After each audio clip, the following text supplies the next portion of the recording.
Bonjour et bienvenue à la finale 2022 du WER. Aujourd'hui, nous vous amenons à la rencontre de l'invité de Nippon Continental Cup Royal Enfield.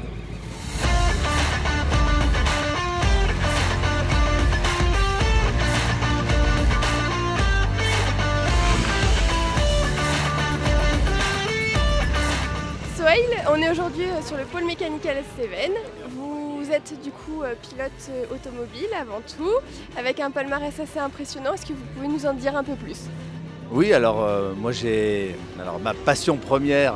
D'ailleurs ma passion première c'était la moto, mais après je suis parti en karting. J'ai bien marché en karting. J'étais champion de France en karting. Après en Formule Ford, en Formule 3. Ça c'était dans ma montée vers la Formule 1.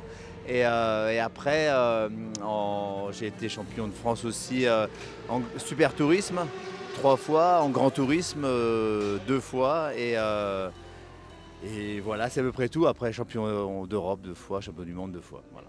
Un très beau palmarès. Et puis après, vous êtes revenu aussi à votre passion initiale, la moto, les 2 roues. Oui. Vous avez eu du coup aussi une 3e place, me semble-t-il, en 2014 lors des 24 heures du Mans en catégorie Open. Exactement. Comment ça s'est passé?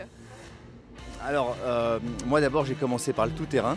Donc, je suis un passionné de moto, bien sûr, mais j'ai commencé par l'enduro et c'est quelque chose où je me régalais. J'en ai fait en parallèle de ma carrière voiture pour le fun. Hein. Je ne suis pas un grand motard, mais j'adore ça par contre.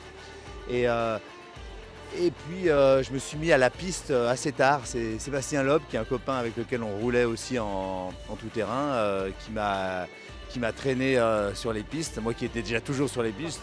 Et je me suis dit, mince, encore un nouveau truc à faire parce que c'est génial. Et donc voilà, depuis 2000, je crois que cet épisode-là, c'est en 2013. Depuis 2013, j'ai commencé la piste et je me suis fait coacher pour apprendre parce que c'était un nouveau challenge et une nouvelle façon de piloter pour moi.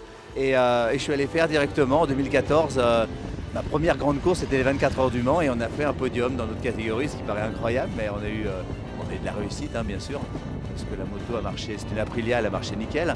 Et j'ai participé avec Bertrand Gold, c'est un journaliste de Moto Revue qui avait monté le projet avec Aprilia, et Adrien Charrère, lui un champion de supermotard, un multiple champion de supermotard.